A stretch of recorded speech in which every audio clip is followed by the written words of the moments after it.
Welcome to People Doing Good for Others, where we honor and celebrate and praise those who are truly making significant differences in our communities. I'm Gary York, and I'm grateful for this opportunity, and I want to thank River Street Productions, Wilkes Communications, and 100.9 WIFM for this sponsorship, and we're glad you're with us today. My featured guest is Ms. Tamara Lackey. She's the District Administrator, District 23, with the North Carolina Guardian Ad Litem Program, which is an advocacy for children that are in foster homes. Her office is over in the Wilkes Courthouse. And today she's going to share with us her hope and her vision and her outreach for the Guardian Ad Litem program, the honor of being involved, and also maybe ask for a volunteer if you would like to help us. So thank you for being with us today, and good morning. Good morning. How are you? I'm good. Good. We're going to talk about the Guardian Ad Litem and your leadership there.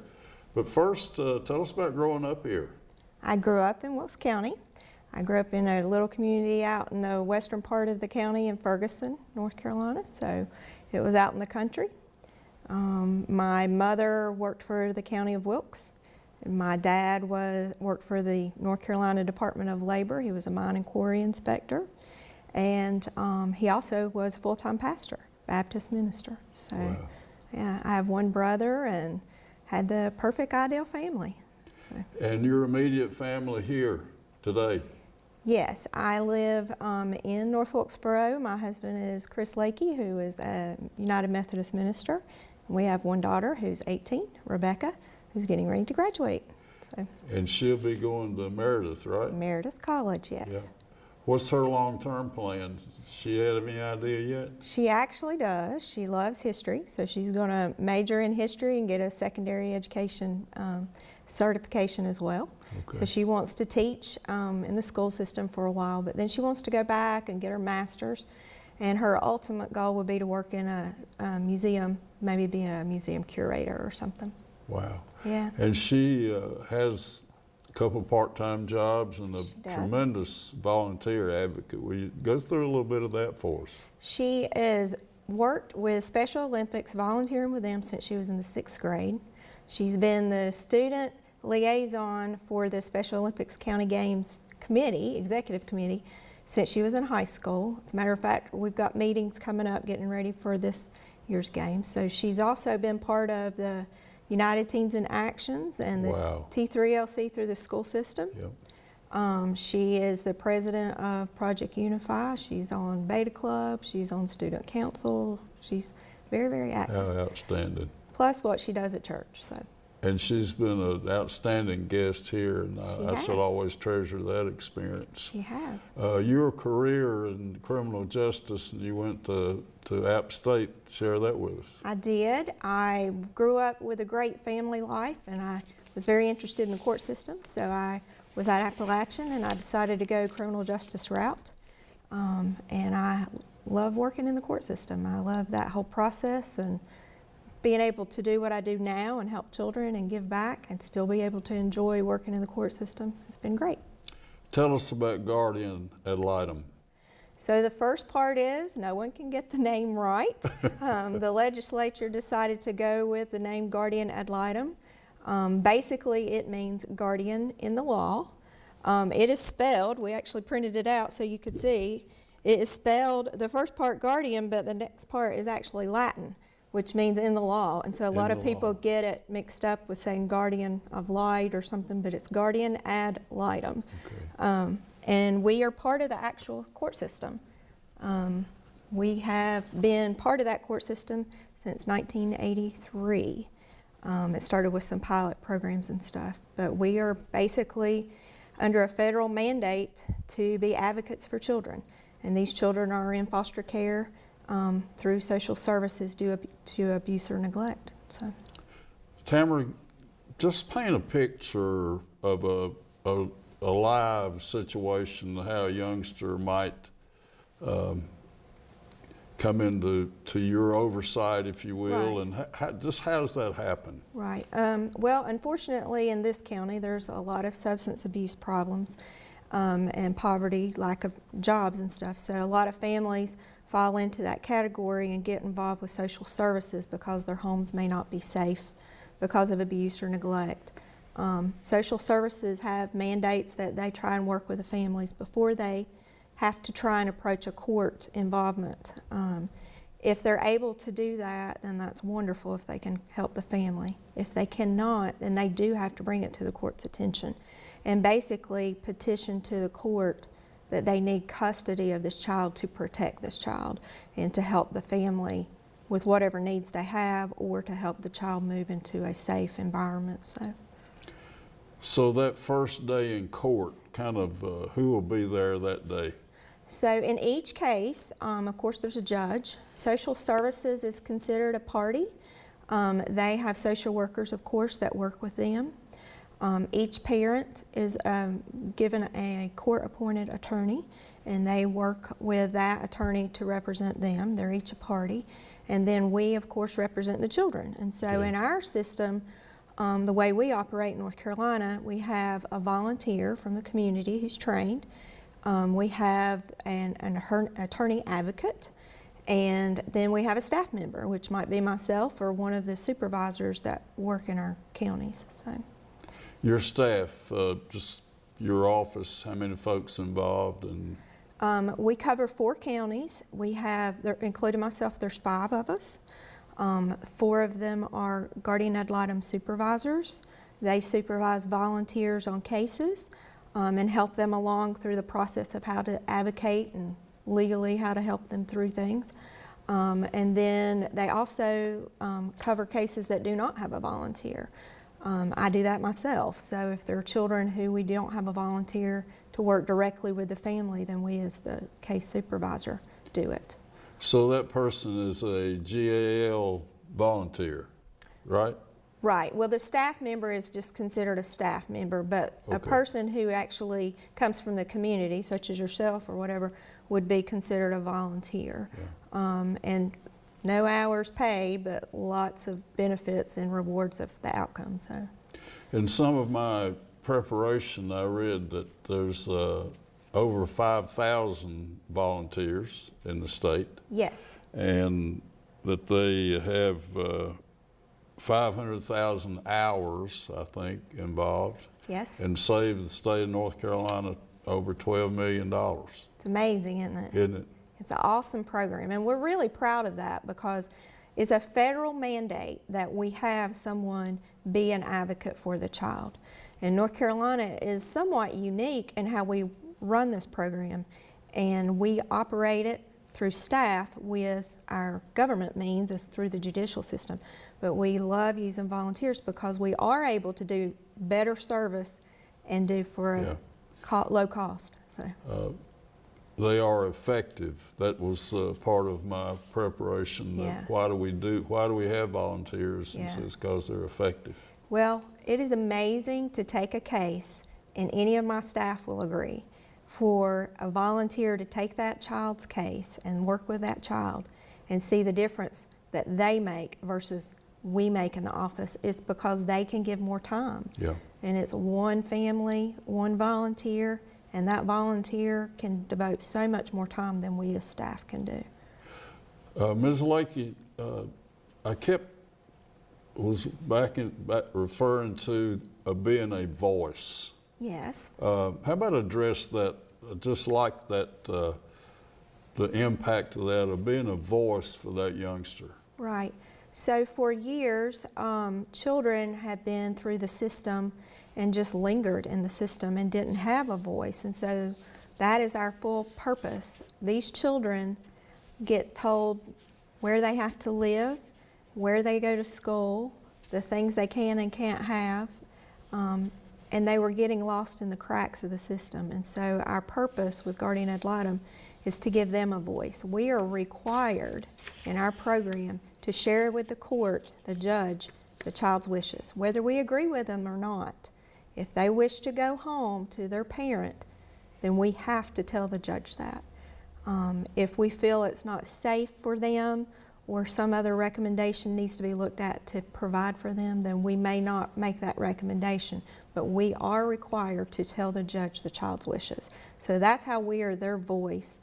Then it goes beyond that. We go around and we investigate what's best for them, what needs they have, what things they need to put in place for current services, but for future, with having maybe working toward permanence so they can be in a forever home, whether it be back with their families or adopted or with a relative. And so we're their voice in making sure they don't get lost through those cracks. So Tamara Lackey, the administrator for Guardian Ad Litem, how long have you been involved with this program? I've been with Guardian Ad Litem since 2007. So okay. Almost. What was your attraction to it, or your what pulled you or caused you to do this? I wanted to work with children for a long time. When I first got out of college, I worked with foster care in Wilkes County Social Services, and the children, watching them come in, just really tugged at my heart.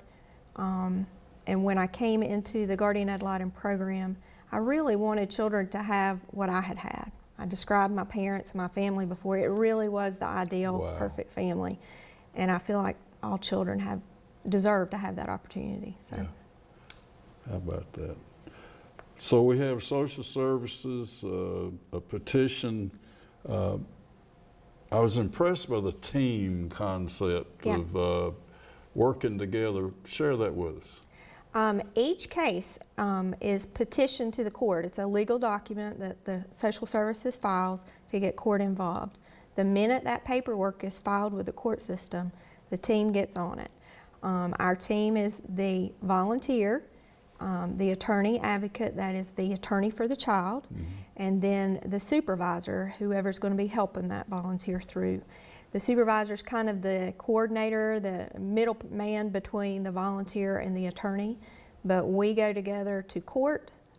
We get everything prepared for court. We go to meetings together. We handle issues before and after court. So it truly is a team approach. We have some fantastic attorneys, and our volunteers honestly are outstanding. They and how many do you have? Currently in the district, we have about 78 volunteers. Okay. And we need how many today?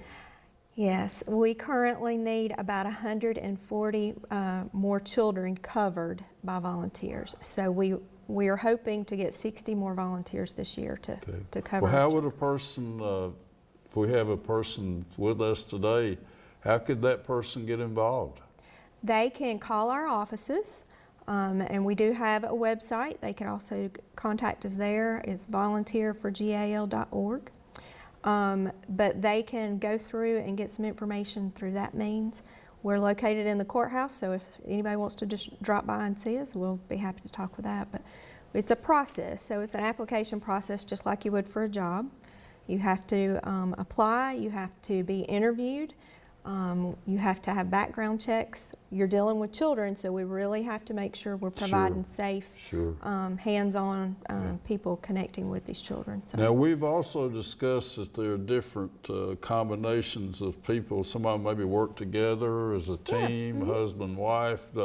Tell us a little bit about encourage that volunteer to get involved and say that you can do it this way or that way. Do that for us. We have several people who, a mother-daughter team who they were both wanting to do it, but they just were a little nervous by themselves.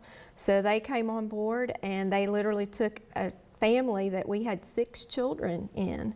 And normally we would divide that up between 2 different volunteers, but because they were a team, we were able to give them all 6 children, and they worked it together like one volunteer would do.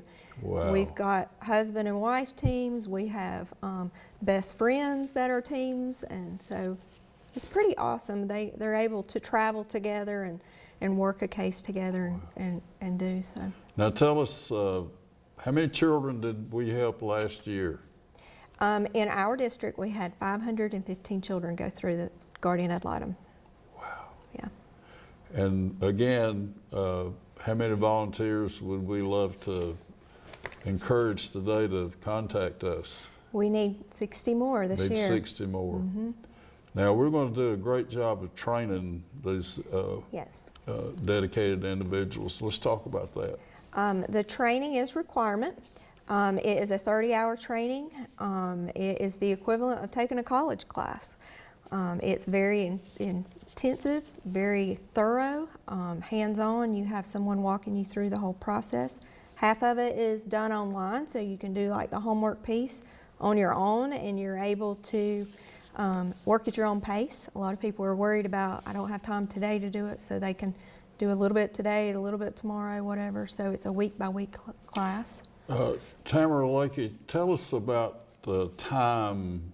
I know it'll be more or less, but a volunteer, a guardian ad litem advocate, Right. how much time would he or would she, probably in a month, and how many visits for that, if you will? Okay. Typically, the average is about 8 hours a month, and that includes visiting the child. It may be attend a meeting. It may be phone calls and emails. So it's not like 8 hours that you're on the road. It could be simple things of just talking on the phone with a social worker. But the average is about 8 hours. When you first get a case, you're going to probably want to see a child more often, but the minimum we require is once a month, face-to-face, visiting that child. And then we ask that you have contact of some sort, email, telephone, in person or whatever, with other people involved with that child every month. So. Let's go to that wonderment of the parent becoming qualified again to bring the child to go back home. And you said that every child's wishes is about going back home. The majority of them are. Yeah. It is awesome to see a parent either overcome substance abuse or overcome whatever the problem was and be able to get their life on track and have that child back home. We really prefer that, in all honesty, because as you said, most of these children love their parents no matter what they've been through, and so they want to go home. That's their parents. That's our natural given thing, is to want to be home. So when a parent can do that, we really celebrate.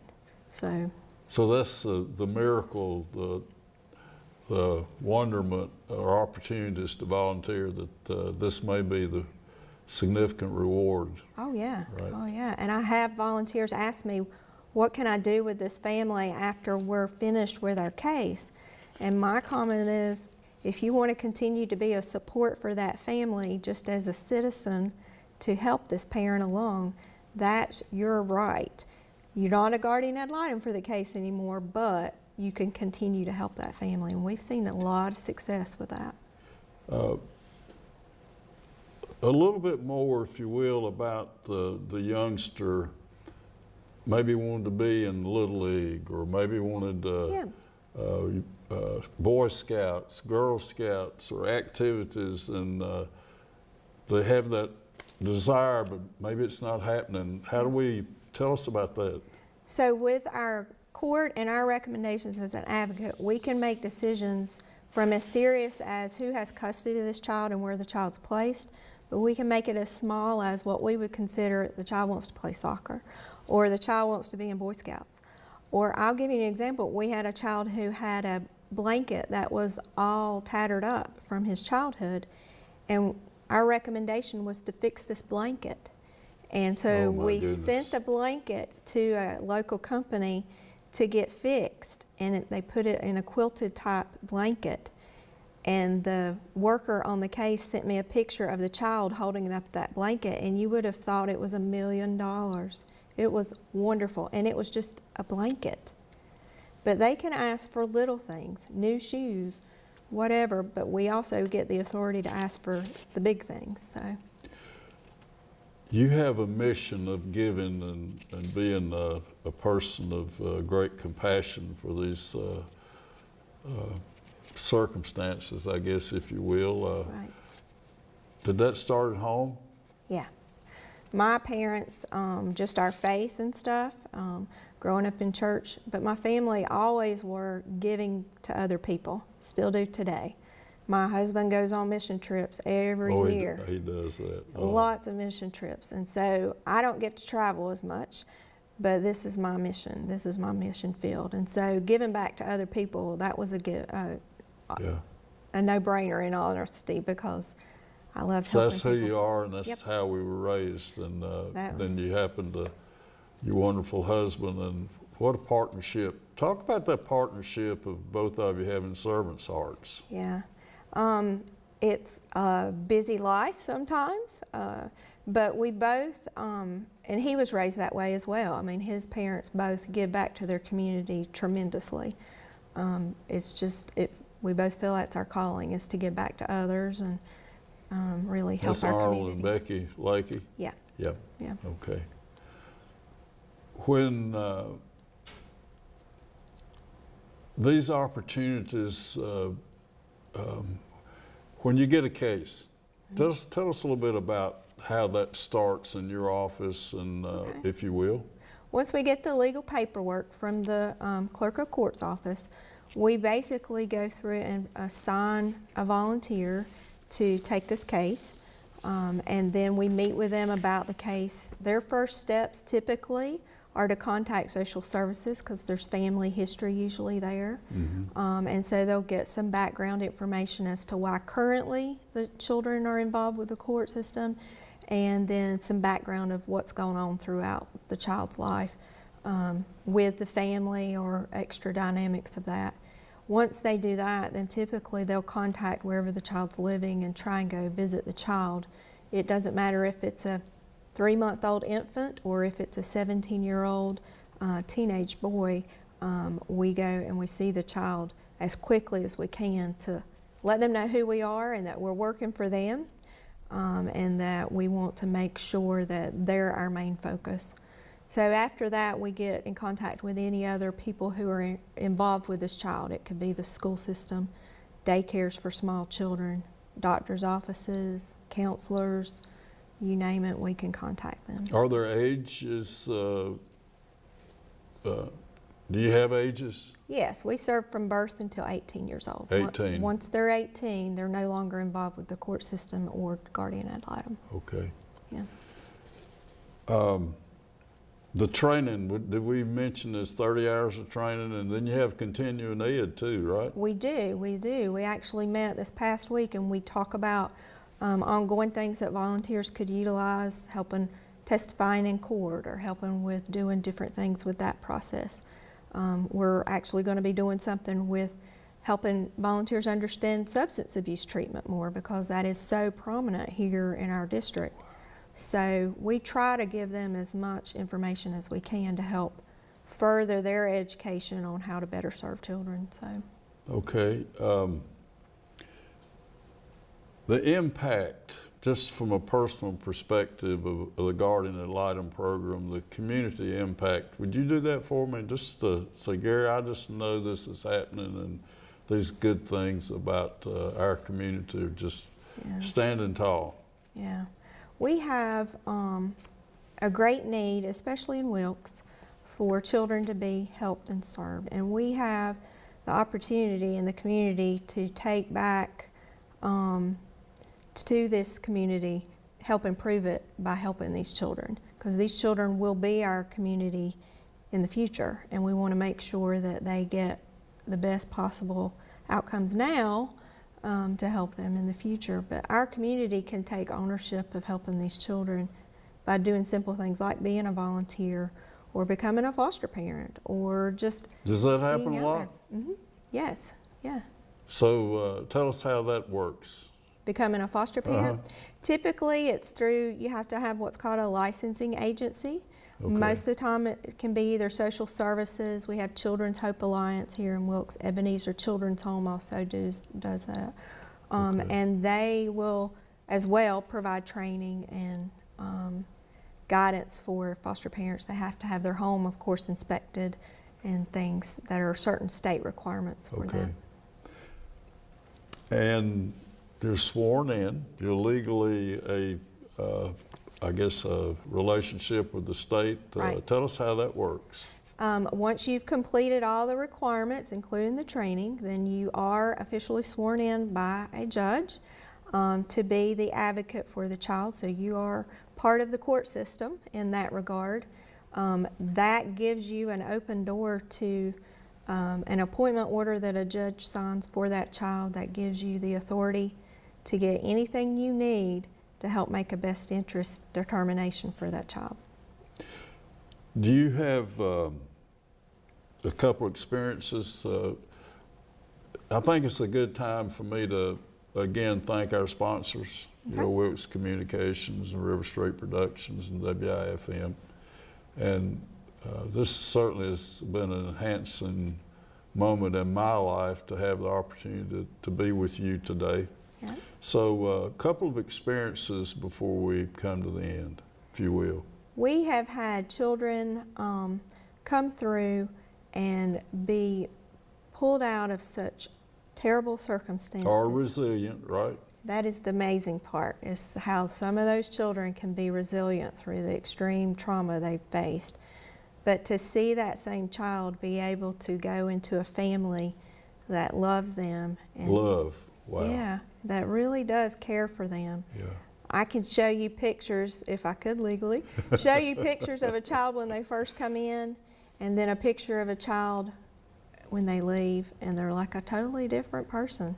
I literally saw that this week. This child who came in who had such sadness and despair in the first picture, and the picture this week I saw was like a happy child, normal smiles, normal joy on their face. And that's what really is the key. That's what makes it worth it. Yeah. Whether they go home to their parent, whether they live with a relative, or whether they be adopted by someone else, Yeah. seeing that child get in a permanent, safe home is fantastic.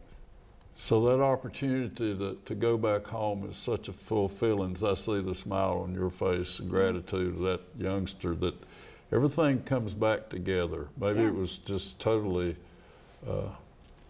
in despair, Right. and then with love and attention and encouragement, Right. folks occasionally this all come back together and the miracle happens. Oh yeah. Yeah. Oh yeah. Miracles of adoption too, Oh yeah. Oh Yeah. yeah. We want them to have a forever home. a forever home. That's what we want. So you want to be an advocate, you want to stand up for kids, you want to fight for their rights. I read Right. that too. So Right. you want to thank your staff again and all those volunteers before we conclude. Oh, but yes, I'm telling you, without the staff that I have and the volunteers, I wrote a letter actually yesterday to them to say thank you, because in all honesty, they are like superheroes to me, because there's no way that this is done by just me. There's no way it's done just by myself and my staff. It's the whole team approach. It's the community. These volunteers are the community stepping up and saying, I want to make a difference in this child's life, to not just help this child, but to help the community. Yeah.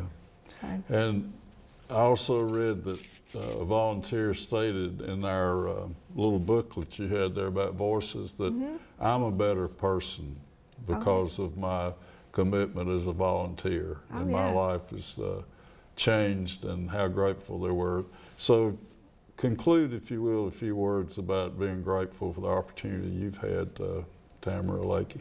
yeah, I have been really blessed to be able to be put into this position, to be able to help people, not just the children, but help families bring either healing and get support in their lives to help them become whole again, or to help these children gain families. And it has blessed me, just to be honest.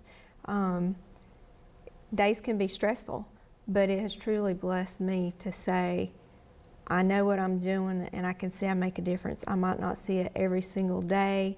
It might be a tough day. But when you get to go to court and you get to say, custody be given back to that parent, or this child can be adopted, and you see them actually, their paperwork says they're adopted, it is fantastic. Awesome. Thank you for giving and sharing and caring. You've blessed us in countless ways today. great joy, and most of all, hope. Thank you. Thank you for being here. Appreciate it. Come again. Thank you.